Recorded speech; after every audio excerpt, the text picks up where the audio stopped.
Welcome to On the Edge with JP Devine from Central Maine Sunday.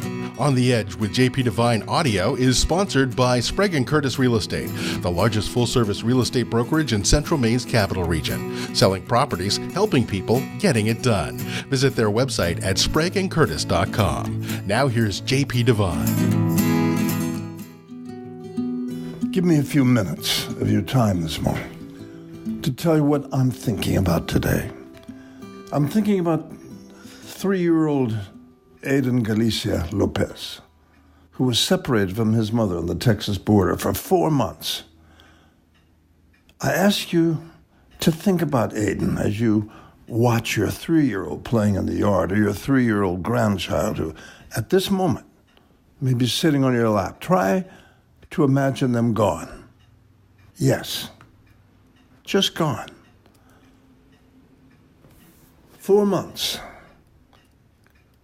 Close your eyes for a minute and try to imagine a disaster, a sudden social upheaval, a political tornado from coast to coast turns America upside down. Impossible? Not at all.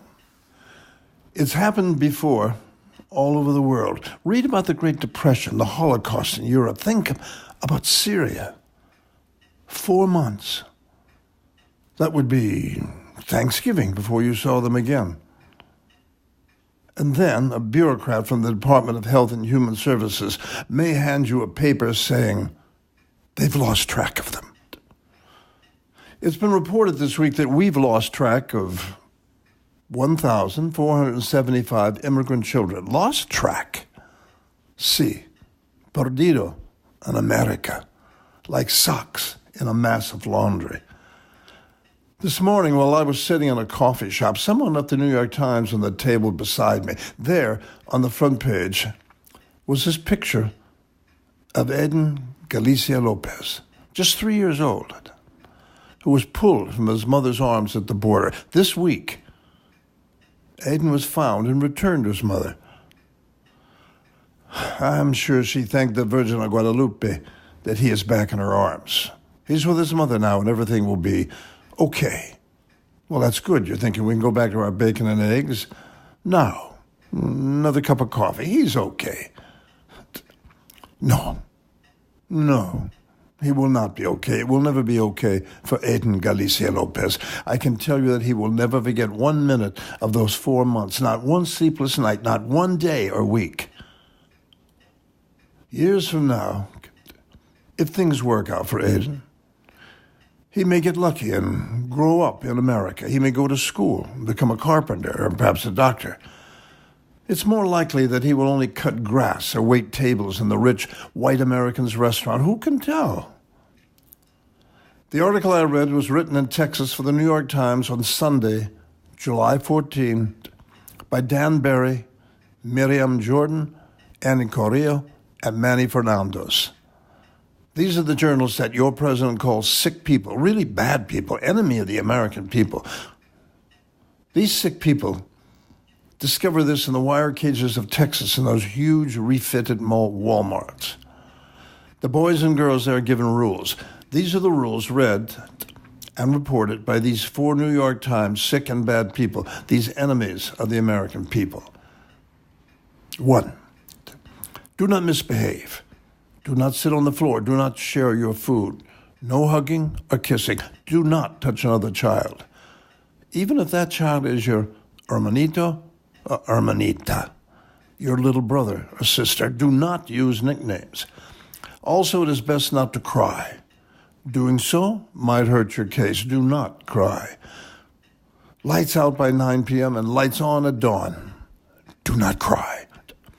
After waking, you will make your bed according to the step-by-step instructions posted on the wall. Do not cry. Wash and mop the bathroom. Do not cry. You will scrub the sinks and toilets. Do not cry. As I read this, I was reminded of the story I read years ago by a survivor of the Holocaust. This Jewish woman was hiding in the woods in Poland with her child, maybe 3 years old, like Aiden. As the Germans passed by, she held her child to her breast and she kept whispering, "Don't cry. I recall, as I read this morning, of an incident in my early childhood during the war when, because of circumstances, I was separated from my mother.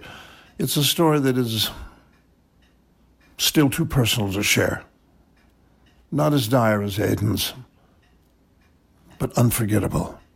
In the middle of the night, I woke up in a strange room, separated from my mother, and I started to cry. A lovely woman, a stranger to me, came and held me, and she whispered, "Don't cry." I will never forget that night, or that lovely stranger. Yes, Aidan was reunited with his mother as I was. I pray that he will grow up in a better America. He may become a lawyer, a teacher, a gardener, or maybe a writer, but he will never forget those 4 months.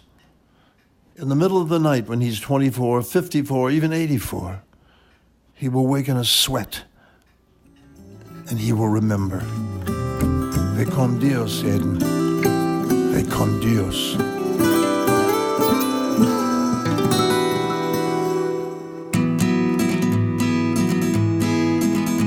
Thanks for listening to On the Edge with JP Devine from Central Maine Sunday. On the Edge with JP Devine is sponsored by Sprague & Curtis Real Estate, the largest full-service real estate brokerage in Central Maine's capital region.